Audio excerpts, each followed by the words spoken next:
Quatrième dimanche du temps ordinaire, sauve-nous Seigneur, notre Dieu, rassemble-nous du milieu des nations, que nous rendions grâce à ton saint nom, fiers de chanter ta louange. Première lecture du livre de Sophonie, chapitre 2, versets 3 à 13. Psaume 145, heureux les pauvres de cœur, car le royaume des cieux est à eux. Deuxième lecture de la première lettre de saint Paul apôtre aux Corinthiens, chapitre 1, versets 26 à 31. Évangile selon saint Matthieu, chapitre 5, versets 1 à 12. Alléluia, réjouissez-vous, soyez dans l'allégresse, car votre récompense est grande dans les cieux. En ce temps-là, voyant les foules, Jésus gravit la montagne, il s'assit et ses disciples s'approchèrent de lui. Alors ouvrant la bouche, il les enseignait, il disait: heureux les pauvres de cœur, car le royaume des cieux est à eux. Heureux ceux qui pleurent, car ils seront consolés. Heureux les doux, car ils recevront la terre en héritage. Heureux ceux qui ont faim et soif de la justice, car ils seront rassasiés. Heureux les miséricordieux, car ils obtiendront miséricorde. Heureux les cœurs purs, car ils verront Dieu. Heureux les artisans de paix, car ils seront appelés fils de Dieu. Heureux ceux qui sont persécutés pour la justice, car le royaume des cieux est à eux. Heureux êtes-vous si l'on vous insulte, si l'on vous persécute, si l'on dit faussement toutes sortes de mal contre vous à cause de moi. Réjouissez-vous, soyez dans l'allégresse, car votre récompense est grande dans les cieux. Acclamons la parole de Dieu, louange à toi, Seigneur Jésus.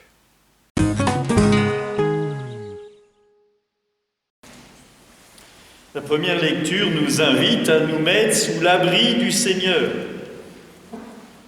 Et si je me mets sous l'abri du Seigneur, eh bien je suis transformé.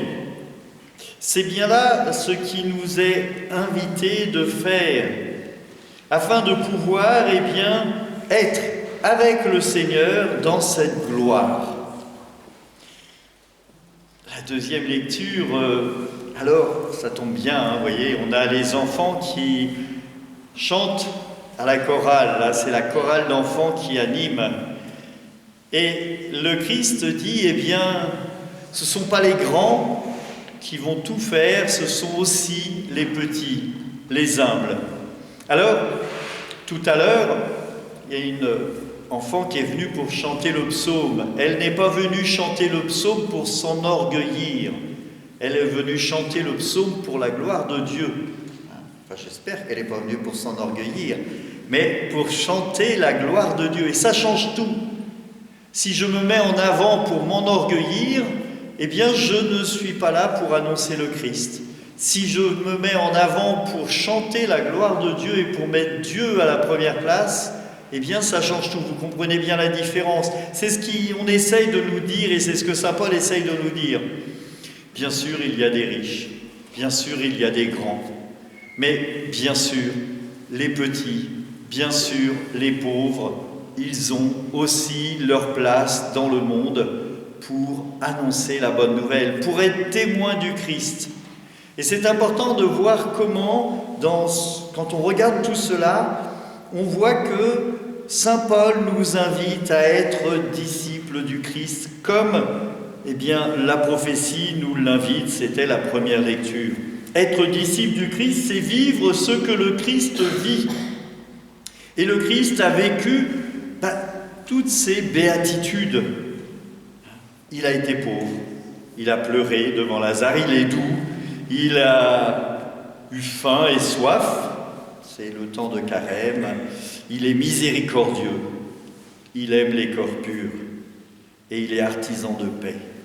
Et il a été persécuté pour la justice. Et toutes ces béatitudes, le Christ les a vécues et nous sommes invités à sa suite à vivre ces béatitudes et à les mettre en œuvre. Il y a un commentateur, Chouraki, qui dit, à la place de heureux, il dit « en marche ».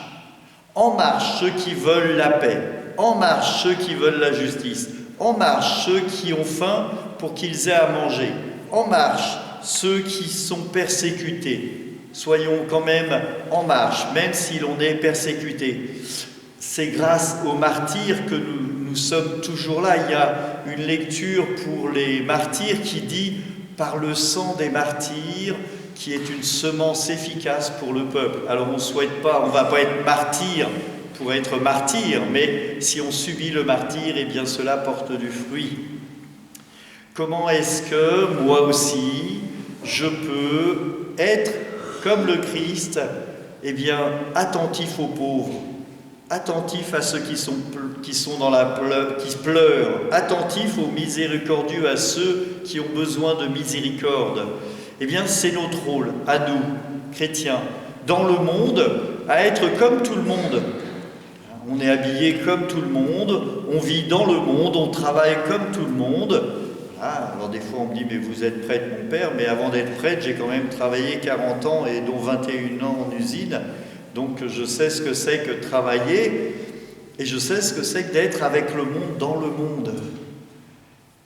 Mais néanmoins, on n'est pas du monde, on est avec le monde pour témoigner de l'amour du Christ dans notre vie. Mais si le Christ, je ne le rencontre pas dans la prière fraternelle, la prière des familles, on peut prier en famille, c'est une belle chose.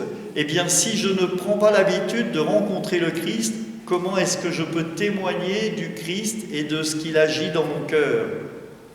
Regardons cela avec une attention particulière. Le Christ est notre Sauveur. Grâce à lui, je peux mettre ma confiance en lui et vivre heureux. Bien sûr, j'aurai des joies et des peines, mais je sais que quand je serai dans la joie, le Christ sera avec moi, il sera dans la joie. Et je sais que quand j'aurai des peines, le Christ sera avec moi et il pleurera avec moi comme il a pleuré pour Lazare. Alors mettons notre confiance dans le Seigneur, nous approchons de Carême, ce temps important où l'on va pouvoir préparer notre cœur à la mort et à la résurrection du Christ. Si je vous dis ça maintenant, presque 15 jours avant le mercredi des Cendres, c'est peut-être pour que vous puissiez vous dire comment je vais vivre mon carême. Quelle façon je vais pouvoir vivre dans le jeu de la prière et l'aumône ce temps de carême. Et chacun a sa dimension. Le pauvre, le simple, le riche, l'intelligent, l'intellect. Nous avons chacun à regarder à l'aune de nos capacités comment est-ce que le Christ doit venir en nous et comment est-ce que nous nous préparons à faire ce temps de carême. Pour certains qui sont robustes, ils vont jeûner plusieurs fois par semaine. Pour d'autres, ils feront juste une abstraction d'un repas par semaine, mais ça ne se compte pas à la quantité, ça se compte à la qualité du cœur. Que le Seigneur nous accompagne tous, qu'il soit présent dans chacun de notre cœur et tout au long de notre vie. Amen. Ton serviteur que s'illumine ta face, sauve-moi de ta miséricorde, Seigneur, garde-moi d'être humilié, car je t'ai invoqué. Le Seigneur soit avec vous et avec votre esprit, que Dieu Tout-Puissant vous bénisse tous, le Père, le Fils, le Saint-Esprit. Amen. Allez dans la paix du Christ, nous rendons grâce à Dieu. Bonne journée.